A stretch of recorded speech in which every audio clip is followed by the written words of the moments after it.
But, of course, they just recognized that Federer's disaster in Göteborg was due to the fact that he didn't take only 5. So, it's a very natural move that black takes only 5, f takes e5, and go knight fd7.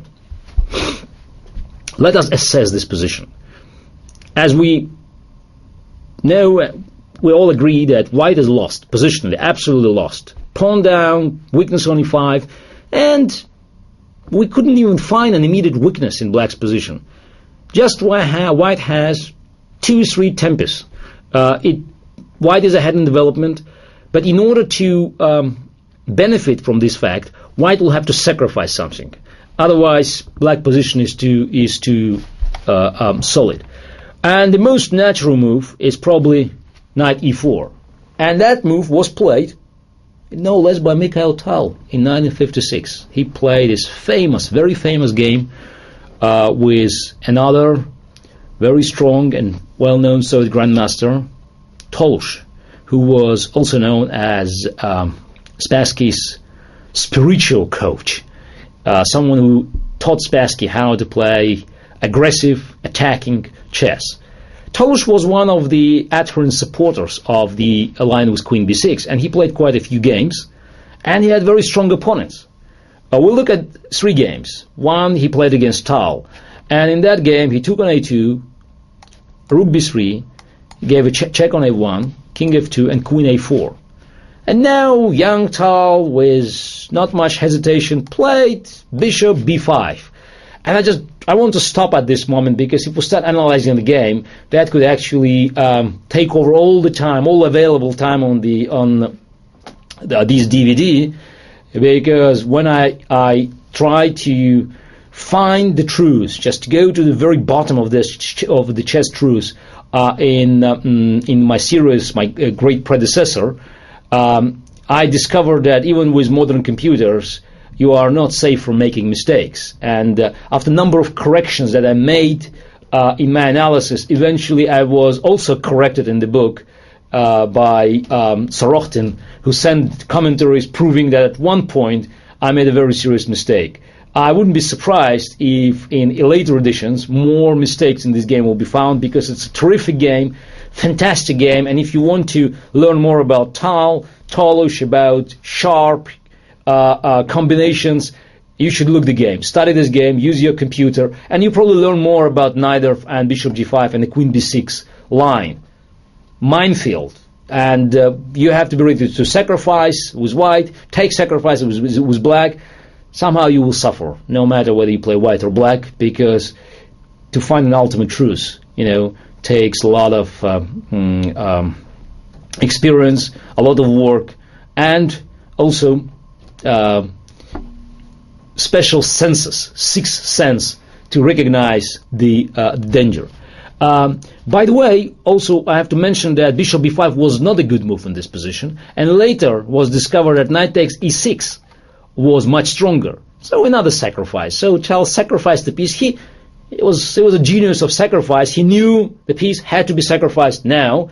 He just made a wrong sacrifice. But of course chess benefited dramatically from this sacrifice, because we saw the great game played by 2 strong players, and we could see Tal genius unfolded in its full Monty.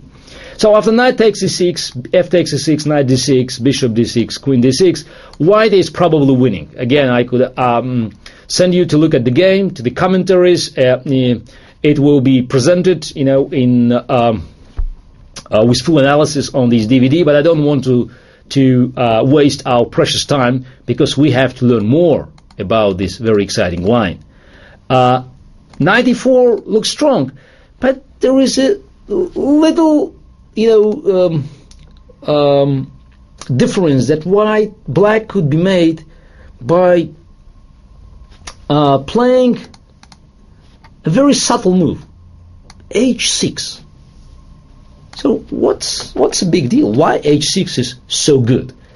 And no less than Viktor Korchnoi also faced Tolsh, and then Tolsh played h6, and Korchnoi followed the Tal's footsteps: rook b3, queen takes a2, bishop h4, queen a1, king f2, queen a4, and now, Korsner recognized that the difference is that black queen from a4 is x-raying bishop on h4, and now no matter what white does, taking on e6 or playing bishop b5, this bishop on h4 is hanging, and the entire concept of white attack has collapsed.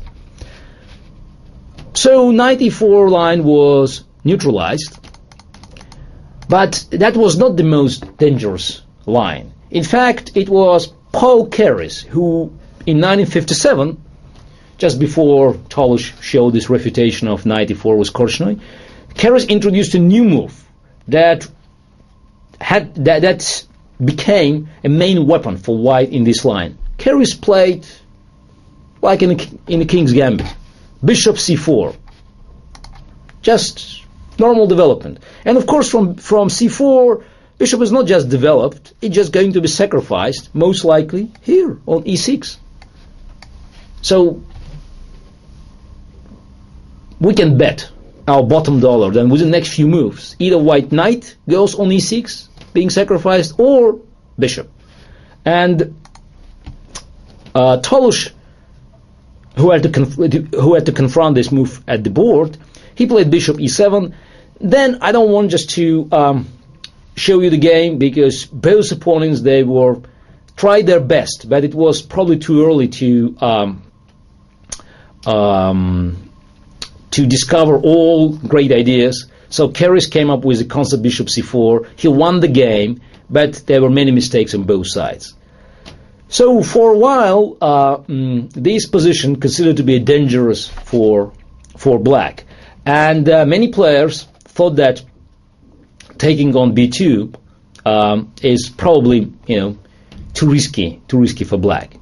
Many players, not Bobby Fischer. Of course, Bobby Fischer looked at this position, that fresh look, new angle, extra pawn, and we just have to find few good defensive moves. And the entire history of this variation, in fact, the refutation of the line with rook b1 and e5, it's due to tireless work of Bobby in 60s. First game, famous game, he played in Stockholm Interzonal against Bilic. He played bishop e7. Bilic took on e6, which is the right move. Fischer castled, and after castle, bishop takes g5, queen takes g5, he played h6. He won the game. In volume 4, I spent time analyzing it in great details. In fact, Bilic made mistakes because he was not up to the challenge to play Fischer and to face Fischer's lengthy analysis. But then it was discovered later that in this position, white could regain some initiative by playing correctly. And again, let's not waste our time, because Fischer came to the same conclusion even without computers. And in the next game, now we go back to Fischer Tringov. He made probably the best move in this position, bishop b4, one of two best moves, bishop b4, and that was it. So he crushed Tringov. Later, white tried to strengthen the attack by playing rook b3, queen a5, castle, and bishop f6. That was an attempt. Tringov, in fact, sacrificed his piece on e6. He wanted to play a very spiritual game, to follow, the ideas introduced by Keres, but it didn't work. The game was over very soon. But even ingenious bishop f6 didn't help white. After knight takes f6, e takes f6, rook d8. Number of games played afterwards, played in 70s, 80s, and 90s, proved that white could only dream about a draw in this position. But Fischer probably was not satisfied, or was looking for some extra options. And in the game in Monte Carlo against little-known player Mazzoni, he introduced move queen a5, which is also a pretty good move. He won game very quickly. Later, white desperately tried in vain to improve. White, in fact, won few games, but as the John Nunn analysis proved, it's not enough. The compensation is not enough. So, thanks to Fischer, we can close this chapter. Rook b1 and e5 didn't work. And now we have to see how white tried to be up to the challenge and come up with new weapons against black's impudent attempt to take initiative early in the openings, grabbing this pawn on b2.